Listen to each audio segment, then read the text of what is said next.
As soon as Ego followed Ato into the bright golden light, she felt a cold sensation overwhelm her whole body. The next thing she knew, she and Ato were standing in a village she did not recognize. "Do you know where we are?" Ato asked Ego. "No, I don't." "Where are we?" Ego asked. "We are in Achi, 200 years before you were born," Ato responded. And immediately Ego heard that, she looked around in shock. She had just been taken back in time and could barely recognize the village of Achi where she was born and raised. Everything looked so different, from the huts to how the people dressed, and somehow even the language the villagers spoke sounded different. While Ato and Ego were standing close to a hut, Ego watched as the villagers of Achi danced to the hut. When the villagers arrived at the hut, an old man emerged from among them.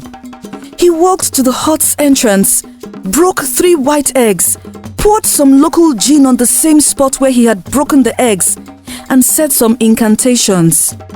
Immediately after the man poured the gin and said the incantations, lightning struck in the sky and all the villagers of Achi jubilated. The lightning was a sign that the gods of the land had accepted the gin and he had chosen a priestess for himself. While the villagers of Achi were dancing and jubilating, a young woman with small red clothes tied around her chest and waist came out of the hut holding a wooden staff decorated with red strings, white cowries, and human skulls. That woman was Ato, and she had just been chosen by the gods of Achi to be the seer and priestess of Achi at age 18. While Ego watched the scene, she couldn't help but notice the striking resemblance between the young priestess and Ato, who stood beside her. "Is that you?" Ego asked. "Yes, that's me. That was the day I became the first priestess of Achi," Ato answered in a cold tone. "You see, I wasn't the only one in the village of Achi who wanted to serve the gods. There was a man named Azuka, and he was the son of a chief priest whom the villagers believed would take after his father, just as his father had taken after his grandfather. But for some reason, we all did not understand. The gods of our land rejected Azuka and chose me, making me the first priestess to serve this land," Ato explained. "Look, there he is." Ato pointed to a man at the back of the crowd. He was frowning and obviously did not look happy that the gods had chosen a woman over him. Even though the gods had chosen me to look after the spiritual affairs of this land, Azuka still paraded himself as the priest of the village, and he would go around healing people for money, which was forbidden in our land, Ato said. And when the news of his misbehavior reached me, I consulted the gods about it, and I was told to warn Azuka to stop his acts. Well, I warned Azuka several times until one day, Ato added. While Ato spoke, Ego suddenly felt that overwhelming cold sensation again. The next thing she knew, she realized that she and Ato were standing in a place that looked like the village square. In that village square, Ego spotted Azuka standing next to a woman who was convulsing badly. She was an epileptic woman having a seizure. Also, the villagers of Achi had gathered around Azuka and the epileptic woman to see if Azuka could heal her. To stop the woman's seizures, Azuka took some leaves out of his medicine bag and tapped the woman's forehead 3 times. As soon as he did that, the seizure stopped, and the woman stood up like nothing had happened earlier. When the woman stood up to her feet, Azuka demanded that she pay him 30 cowries, or he would return her sickness to her. At first, the woman tried to beg Azuka to not charge her, but when she realized that Azuka was serious about the fee, she paid him the 30 cowries. After collecting his fee, Azuka was just about to leave the village square when he heard the priestess Ato screaming his name. Azuka! Azuka! Priestess Ato called him. Have I not warned you several times to stop parading yourself as the priest of this village and to stop healing people for a fee? Priestess Ato said, How dare you call me by name? Don't you have respect for your elders? Azuka backed at Princess Ato. When the villagers saw the tension between Priestess Ato and Azuka, they all stood and watched. Azuka! Priestess Ato called him in a stern and angry voice. Consider this as your last warning, she added, and with that, she walked out of Azuka and the rest of the villagers. As soon as the young Priestess Ato walked out of Azuka, Ato turned to Ego and said, That was the day Azuka and I became rivals. He was so mad that I had humiliated and embarrassed him openly, so he swore to pay me back. Ato said, Since I was already betrothed to a man and pregnant for him before I became the priestess of the land, a few months later, I was due to deliver. Ato added. Immediately after Ato said that, Ego began to hear the screams of a woman in labor. When she looked around, she noticed that she and Ato were no longer standing in the village square. They were standing next to a labor room with midwives running in and out. I expected that day to be the happiest day of my life, but it turned into a nightmare. I gave birth to 2 children at once, which had never happened in our land, and Azuka used that opportunity to get rid of me. While Ato and Ego stood by the hut, Ego heard the screams of midwives from inside the labor room and saw them dashing out in fear. Shortly after the midwives ran out of the room, they returned with Azuka, the village head, and some other villagers. This has never happened before. It is an abomination for one woman to give birth to 2 babies, Azuka said to the villagers after he went into the room to see the babies. The gods of our land have told me that if we do not kill and sacrifice these babies, the village of Achi will suffer greatly. Azuka lied. As soon as he said that, the villagers of Achi began to murmur, knowing that it was wrong to kill innocent babies, but no one wanted to suffer the consequences. While the villagers deliberated and murmured, Azuka stormed into the labor room and snatched the twin babies from Priestess Ato. Because Priestess Ato was very weak from her labor, she could barely get out of bed to rescue her children from Azuka or convince the villagers that Azuka was lying against the gods. As Ego watched as Azuka turned the hearts of the villagers against Priestess Ato, Ato turned to Ego and said, And that was how he took my twin babies away and slaughtered them in front of the villagers. At the same village square, I confronted him. As if killing my children was not enough, he convinced the elders of the village to banish me from the village, saying I was an abomination. If not, I would invoke the wrath of the gods on everyone, and they did banish me. So what happened to you after you were banished? Ego asked Ato. I went to the same cave you slept at, and I died there, Ato responded.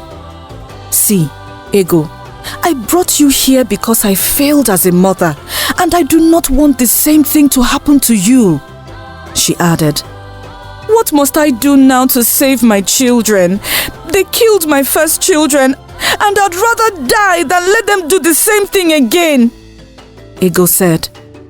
You must go back to Achi, and you must let everyone know that the killing of twin babies started from a place of jealousy, and not because the gods had ordered it. Giving birth to 2 children is a blessing and not a curse. If animals can give birth to more than 1 offspring, then why can't we do the same as humans? What you're asking me to do is almost impossible. The villagers of Achi will kill my husband and me the moment we step foot on Achi, Ego said. No, they won't. They want you and your babies alive, Ato said. And even if they don't kill us, how do I plan on convincing an entire village that had been killing twin babies for generations that the gods of the land are against the killing of twin babies? Ego asked. "If you let me, I will use you and speak through you to the people," Ato said to Ego. "If you using me will help me save the lives of my innocent babies, then I accept," Ego said. "All right then, let's return to your time," Ato said. Immediately after Ato said that, Ego saw the same bright golden light she had seen when Ato appeared to her in the cave, and the next thing she knew, she was back in the cave with her husband and children. As soon as Ego realized she was back in the cave, she immediately woke up her husband Eze and explained everything she had seen. "Are you sure you weren't dreaming? You know you have been so stressed these past few days, and you could be mistaken," Eze said out of concern. "No, Eze, I knew what I saw, and this was not a dream. Priestess Ato came to me here. Please, my husband, let us do what she has said. It is the only way we can save our children," Ego said. "All right, get some sleep. Tomorrow by sunrise, we will go to Achi," Eze said. And with that, Ego went back to bed. The following day, Ego and Eze woke up at sunrise. After Ego breastfed her babies, they began their journey back to Achi. Since they were already close to the village, it took them less than an hour to get there by foot. Immediately, Ego and Eze entered Achi that morning. The villagers who saw them began to shout and call the attention of other villagers who were still inside their huts. Barely 10 minutes after Ego, Eze and their babies entered Achi, all the villagers came out of their huts and followed them to the village square. Before Eze and Ego reached the village square, the news of their arrival had already reached the village priest and the village head, so they got to the village square before the rest of the villagers. "Give us those babies now!" the village head said to Eze as he walked to collect the babies from him. But Eze resisted. "Are you defying the order of the gods?" the village priest asked in an angry tone. Roughly a minute after the village priest asked Eze that question, a bright golden light appeared in their midst, and Priestess Ato revealed herself to everyone. Some of the villagers who were scared ran away as soon as they saw Ato walk out of the golden light. "Do not be afraid. I am not here to harm any of you, but to deliver you all from your ignorance," Ato said. "Many years ago, before all of you were born, I was the priestess of this village and the first mother of twin babies. But because my rival Azuka was mad that the gods had chosen me instead of him, he lied against the gods just so he could kill my twin babies and pay me back. And that was how the killing of twin babies started," Ato added. Immediately she said that, the villagers who were still in the village square began to murmur. "Today, I have come to say that twin babies are not a curse. They are double blessings from the gods. If animals can give birth to more than one baby, why can't we? For many generations, different chief priests have spilled their blood and slaughtered innocent babies. And that must end today. If it doesn't, then the real wrath of the gods will come upon you all, and the blood of every twin baby killed in this village will be on your heads," Ato said. Then she disappeared. After Ato appeared to the villagers of Achi, even the priest and the village head, who were both trying to take the twins from Eze, could not say anything. Everyone was in shock and could not believe that an ancestor had appeared to them in broad daylight. One after the other, the villagers of Achi returned to their homes, and no one ever mentioned killing Ego and Eze's children after that day.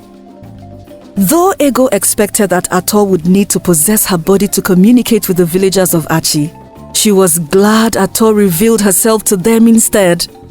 She later understood that Ato was asking for her consent to reveal herself to the villagers of Achi. From that day henceforth, the killing of twin babies stopped in Achi, and pregnant mothers stopped being afraid of the number of babies in their wombs. As for Ego and Eze's sons, they became popular in the village of Achi for being the first ever twins to survive in the history of Achi. And as for Ego, 4 years after she gave birth to her twin boys, she got pregnant again and gave birth to another set of twins, 2 girls. It was almost like the gods were compensating her for the loss of her first 2 babies.